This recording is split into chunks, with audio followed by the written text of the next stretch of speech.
Hello everyone, welcome back to my channel. तो आज के हमें डिस्कस करबो अबाउट डिसचार्ज ऑफ कॉन्ट्रैक्ट। तो what is discharge of contract? Discharge of contract hello when the contract is about to end, when there is no duties, no liabilities, basically both the parties are free from the contract. তো basically discharge of contract হলো একটা কন্ট্রাক্টের end point, যখন কন্ট্রাক্টটা শেষ হয়ে যাচ্ছে, দুজনের মধ্যে আর কোনো ডিউটিস থাকছে না, লায়াবিলিটিস থাকছে না, কোনো দায়িত্ব থাকছে না, বেসিক্যালি দুজনেই সেই কন্ট্রাক্টটা বা সেই এগ্রিমেন্টটা থেকে ফ্রি হয়ে যাচ্ছে। তো এটাই হচ্ছে ডিসচার্জ অফ কন্ট্রাক্ট। এবং এটার মধ্যে কি কি সিনারিও আছে।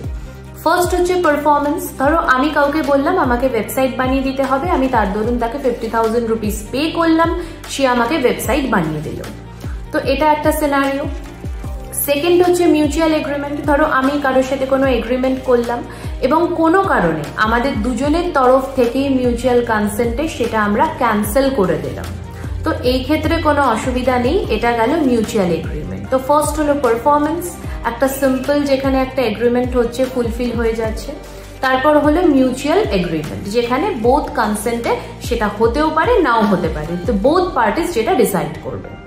তারপরে হলো ইম্পসিবিলিটি। ইম্পসিবিলিটি মানে ধরো আজকে আমি কারোর সাথে কোনো ডিল করলাম যে হ্যাঁ কালকে থেকে এটা হবে, কালকে গিয়ে কোনো সিনারিওতে সেই অপোজিট পার্সনটা খুব মারাত্মকভাবে ইনজিওর হয়ে গেল বা সে কোনোভাবে খুব অসুস্থ হয়ে গেল, তো সেই সিচুয়েশনে কোনোভাবেই তার কাছে ডিল করা সম্ভব নয়। তো এটা একটা ইম্পসিবল সিচুয়েশন। তো এটা গেল থার্ড সিনারিও।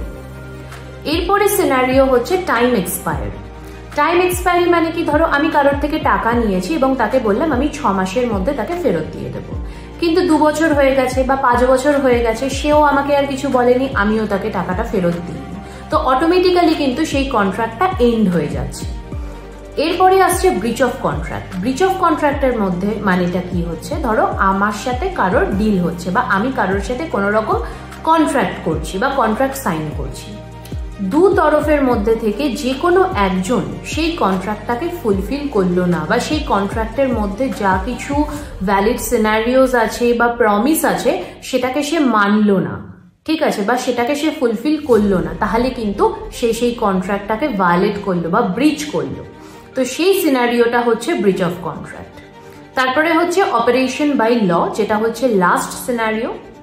সেটা কি, ধরো আমার কারোর সাথে কোনো ডিল হয়েছে বা আমি কোনো বিজনেস করছি এবং সেই সিনারিওতে আমার তাকে একটা টাকা ফেরত দেওয়ার কথা, বাট কোনো কারণে বিজনেসে লস হওয়ার জন্য বা কোনো সিনারিওতে আমি ব্যাংকরাপ্ট হয়ে গেলাম। তো সেই জায়গাতে কিন্তু আমার আর কোনো দায়িত্ব থাকে না যে আমি তাকে টাকাটা ফেরত দেবো, কেন কি আমি ব্যাংকরাপ্ট হয়ে গেছি। তো এই অল ওভার সিনারিওগুলো যেটা ডিফাইন করছে ডিসচার্জ অফ কন্ট্রাক্ট, মানে কোন কোন ভ্যালিড পয়েন্টগুলো হলে একটা কন্ট্রাক্ট শেষ হবে। সেখানে একটা পারফরমেন্স হচ্ছে বা কোনো রকম যেটা ভ্যালিড পারফরমেন্স, যেটা আমি ফার্স্টে বললাম। তারপরে দু তরফের যদি মিউচুয়াল কনসেন্ট থাকে, মিউচুয়াল এগ্রিমেন্ট থাকে, তাহলে একটা কন্ট্রাক্ট সুস্থ স্বাভাবিকভাবে শেষ হতে পারে। বা কোনো রকম ইম্পসিবিলিটি যদি সিচুয়েশন থাকে, সেখানে দুজনকেই বুঝতে হবে যে সেই কন্ট্রাক্টটা আর পসিবল নয়। ব্রিচ of contract. Breach of contract মানে হচ্ছে যেখানে এক তরফের কেউ সেই কন্ট্রাক্টটাকে ভায়োলেট করছে বা সেই কন্ট্রাক্টটাকে মানছে না, ঠিক আছে। তো এই অল ওভার হচ্ছে যে একটা কন্ট্রাক্ট কিভাবে শেষ হতে পারে, সেটা ভ্যালিড হোক বা ভয়েড হোক, কোন সিনারিওতে একটা কন্ট্রাক্ট গিয়ে এন্ড হচ্ছে। কেন কি স্টার্টিংয়ে আমরা অনেক কিছু শুনেছি বা অনেক কিছু জানি যে কোন সিনারিওতে কন্ট্রাক্ট হচ্ছে, সেই কন্ট্রাক্টের কি কি টাইপ আছে, তার মধ্যে কি কি ভ্যালিড পয়েন্ট থাকতে পারে যার জন্য একটা কন্ট্রাক্ট হবে। আমরা সবসময় প্রথমের স্টেপগুলো জেনেছি, কিন্তু এটা হচ্ছে একদম লাস্টের পদক্ষেপ, যে কোন কোন সিনারিওগুলো ফুলফিল হলে বা কোন কোন সিনারিওগুলো থাকলে একটা কন্ট্রাক্টের শেষ হচ্ছে বা একটা কন্ট্রাক্ট পুরো লাস্ট অবধি যাচ্ছে। তো এটা ছিল all over discharge of contract. তো আশা করি ভিডিওটা তোমাদের ভালো লেগেছে। অপেক্ষা করো, সাথে থেকো পরের ভিডিওর জন্য। Thank you.